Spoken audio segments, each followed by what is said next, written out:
France 24. Welcome back, or welcome if you're just joining us. This is the France 24 debate. We're discussing the issue of the Jérôme Kerviel trial. The last story, worth a laugh, I suppose. We're discussing the Jérôme Kerviel. Kerviel should be so fortunate. Yeah, no, it's no laughing matter. Jérôme Kerviel trial. With us to talk about it is reporter Craig Capitas, author of Metal Men, the story of Mark Rich. When did you publish that? It was first published in 1983, and it's been republished, 10 or 12 times since then. Mark Rich, who... At the time, he was the most wanted white-collar criminal in American history. He is kilometer zero for of all these trading scandals you see right now. Him and his company were the individuals who wrote the book on these turbo trades. It was cleared by Bill Clinton, wasn't it? That he was pardoned, and he was Clinton. no longer a fugitive, him and his partner Pinky Green. He was on the lam for almost 20 years. All right, also with us Thierry Lévesque of the Reuters Agency, who was earlier in the day at the opening day for opening arguments of Jérôme Kerviel's appeal, the 35-year-old former SocGen trader. Also with us, Julia Cagé, who teaches at Harvard University in the Paris School of Economics, and Sofiane Aboura, who teaches at the University of Paris at Dauphine. Now, 4.9 billion euros, that's the sum, again, that was lost by Kerviel, according to the lower court, a sum that goes unrivaled. However, you should note that in April 2010, Goldman Sachs' Fabrice Touré, another Frenchman, accused of creating and selling a mortgage-backed CDO that was intended to fail. The man who once dubbed himself the Fabulous Fab, playing with $550 million over at the London office of JP Morgan. Another Frenchman accused of squandering $2 billion. Bruno Michel Ixil, nicknamed the Whale, because of the large sums he loved to swallow. Sofiane Aboura, I can't help notice there's a lot of Frenchmen here. What is going on? Well, there is a simple reason, is that France has invented the quantitative finance in the beginning of the 20th century. With Louis Bachelier, he did a thesis on mathematical finance, on derivatives. Therefore, there is a tradition in France of quantitative finance. And for that reason, we train too many traders. It's my case. Therefore, it's not a question of among these traders, I mean, most of them are French, but... Are you saying that all the math that we force our kids to learn in school is potentially dangerous?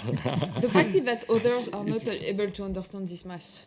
Like French guys who are very good in math and very good in finance, who are able to invent very complex tools. And the other guys that are in charge of controlling that, if they don't have the same background and the same formation, they just are unable to understand the things. And when there is something that you are not able to understand, you cannot realize that you are going to make huge loss.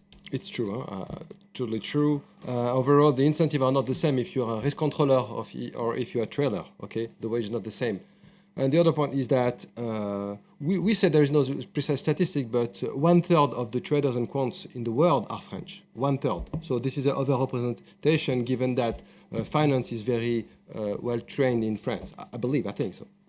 All right, now our good friend Christopher Dickey of Newsweek and the Daily Beast spoke to one banker who explained why the term rogue is perhaps a relative one.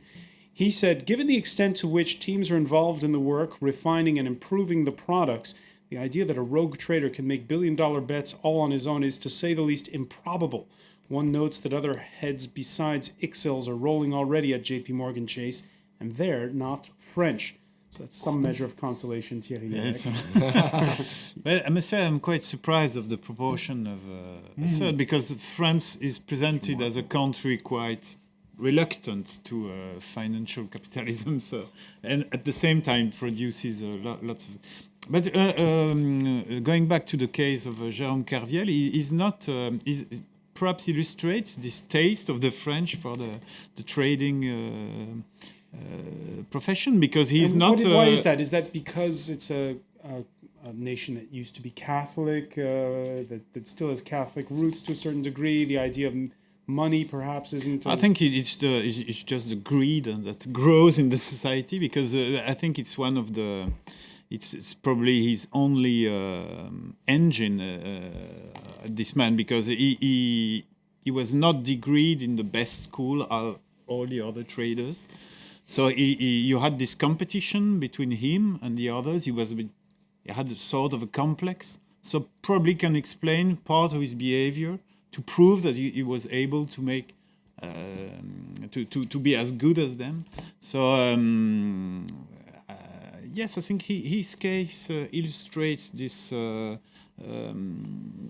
this taste of the young trainees, French trainees for this profession. I want to make a point because, like, obviously we are talking a lot today. This is the topic of the debate of Kerviel points, but I have the impression that we are saying that all the French people that are very well trained are the responsible of the financial crisis.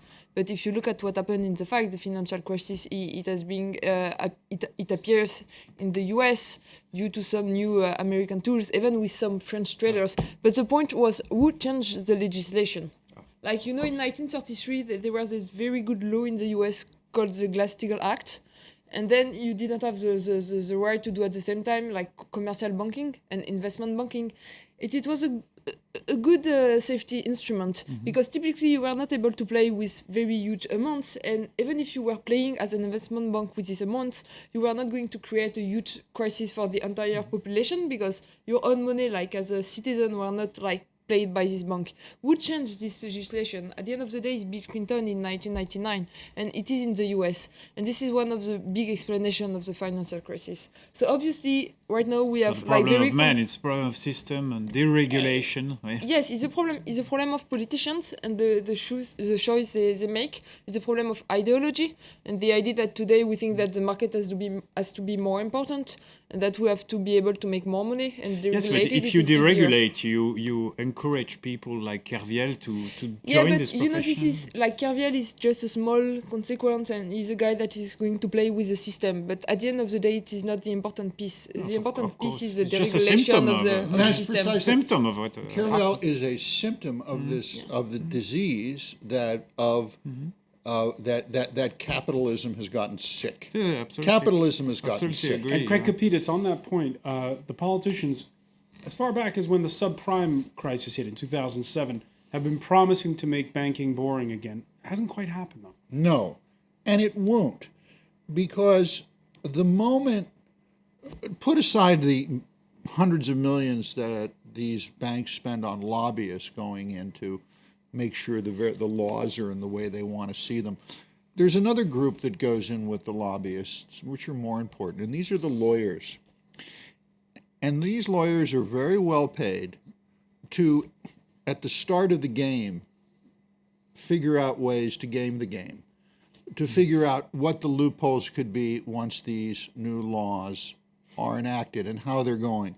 And at each stage, the lawyers will meet and they'll say, well, if they do A, B, and C, we can invest C, D, and F, but we can't X, Y, and Z. And this is part of this problem.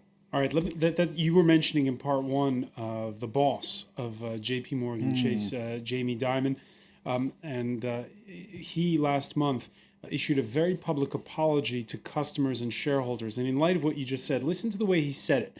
He spoke to NBC's Meet the Press. The mistake had been brewing for a while, so it wasn't just any one thing. The immediate question, the SEC is looking into this. Did the bank break any laws? Did it violate any accounting rules or SEC rules? So we've had audit, legal, risk, compliance, some of our best people looking at all of that. We know we were sloppy. We know we were stupid. We know there was bad judgment. We don't know if any of that's true yet. We know we were sloppy. We know we were stupid. But we don't know if we broke the law. Is he telling the truth there? I don't think he's telling a lie. I don't know if he's telling the truth, but I certainly don't think Mr. Dimon is lying. These banks do cascade out of control. Jamie Dimon and these other fellows believe that they have a monopoly on knowing how to herd cats, and you can't herd a cat, a group of cats. Again, there was an expression back in my day when I did the research and was a trader for metal mint. And it was an expression that I think should come back into vogue. Traders used to say that the way you made money was to become an expert in learning how to juggle without arms. And that's precisely what you're seeing here in Jamie Dimon's statement. This is what you're seeing with SocGen at the appeal. They're juggling tens of billions of dollars and euros without any arms. Let me ask you, Thierry Lévesque, at the trial, is all the attention just on Kerviel, or are people also trying to give the SocGen lawyers a hard time? For the moment, it's on him, and he's the only accused of this trial. So probably for the magistrates, the problem is to determine whether he's or he's not responsible of this particular case. So the debate on the system, I think, should take place outside.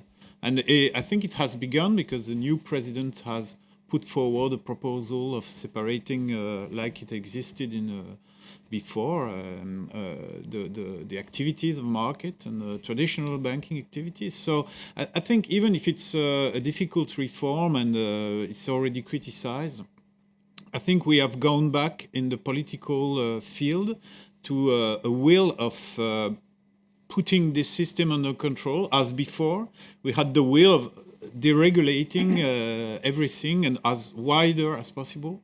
So we're probably on this political field in a turning point. Now, the financial press here in Paris this Monday morning, the opening of the trial, the banks gave lots of interviews telling all the measures they'd taken, tighter controls on risky trading, tighter controls on computer systems, more in-house inspections, and employees forced to take vacations. Just to name a few of those. That's actually what I read. That's genuine. Sofiane Aboura, in light of what Craig's saying, in which they're always trying to find the loophole to get around the law, do you think the banks are in good faith when they say that to the press? Well, it's their job to defend their business. Some part of the regulation will be applied. Just to tell you, to make the point, in the Vickers recommendation in the UK, where he recommends a financial separation, not from a legal standpoint. There is to say the activity from retail banking, investment banking will be separate, but not legally. It is not two separate structures. It is one structure, but it is cut between two parts. In the US, with the Dodd-Frank Wall Street Reform and Consumer Protection Act, there is a real separation, and they put in other structure, proprietary trading, hedge funds. So the U.S. legislation is stronger than anything that we found in Europe.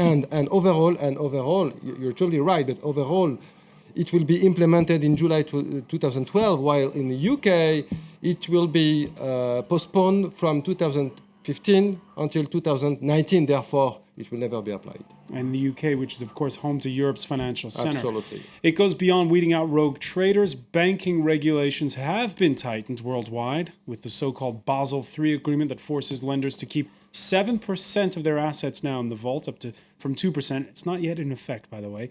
And we can see that they're now at their highest level since the 1940s. The idea to avoid situations where huge lending institutions that are too big to fail can make boneheaded mistakes and then get taxpayers' money to stay in business. Yeah, the problem is that the banks today are not too big to fail. They are too big to be saved. And this is especially true in France. If you look at the size of market capitalization of La Société Générale or BNP Paribas, it's exactly the same one as Bank of America in the US. But the capacity France has to save its bank is much lower than the capacity the US have to save their banks, because the US are much bigger in terms of GDP than France. And so in relative terms, our banks are too big today, and this is where there is a huge risk. We are going to do things like Corbal, and this is good because this is one step in the good direction, but this is not enough at all. And I think we did not realize that the size of the French banks, it even increased since the crisis. It does not reduce. And even if we don't want to come back to the Glass-Steagall Act, because we say that this is a legislation of 100 years ago, and perhaps this is good to have some links between commercial and investment banking, something we really need to do at some point is or to have a complete integrated European banking system, because in this case, Europe will be as big as the US in order to save the banks, or we need to cut French banks in smaller parts, because if not, if we have a problem with Société Générale, which can happen very quickly, if you have a default of Greece, typically like Société Générale, BNP are going to suffer a lot, we won't be able to save them. There's Greece and there's also Spain. Bankia last week with the bailout of Spain's fourth largest lending institution. It's brought the euro crisis home in a whole new way. As you can see, last Friday, a group of demonstrators entered then picketed a Bankia branch in the capital. A reminder that in Spain since 2008, home foreclosures have nearly doubled to 50,000 a year. It's not possible that they continue to inject money in these banks with total disregard to the world, with this arrogance. These money lenders, these traitors, they are traitors of the history of this country. And all the while, Craig Capitas, the headlines last week in Spain were about the 14 million euro severance package for a former senior executive at Bankia. Are voters going to help concentrate the minds? I haven't seen them do it yet. There was, and again, I think it's again goes back to the capitalism being a faith-based economy. Everyone, unless they're lying, would like to be that guy who got 14 million euro payoff. It's human nature to want that. You look at what's happening internally in these banks with this wonderful cast of characters with these names out of the Old West, Fabulous Fabio, the K-Man, the Whale. And the one question that hasn't been asked here is what would they do to clean it up? You know, perhaps it's an interesting parallel worthy of some exploration. You know, when hackers get caught busting into the Pentagon computer, the Defense Department hires them immediately and puts them on payroll. Why doesn't I'm just asking. I mean, perhaps Monsieur Hollande should hire these French gunslingers and put them. No, I wouldn't make him Minister of Finance, not yet. At 35, Jérôme Kerviel probably with a chance at a new career. Well, yeah, because maybe they could. Maybe these individuals know where the bodies are buried, and they know how to specifically fix it. We're going to have to leave it there, but I want to thank you, Craig Capitas. I want to thank Julia Cagé, Thierry Lévesque, and Sofiane Abouhan for being with us. Thank you for being with us here in the France 24 debate. Stay with us. Coming up next, it's time for business. Tom Burgess-Watson has the latest.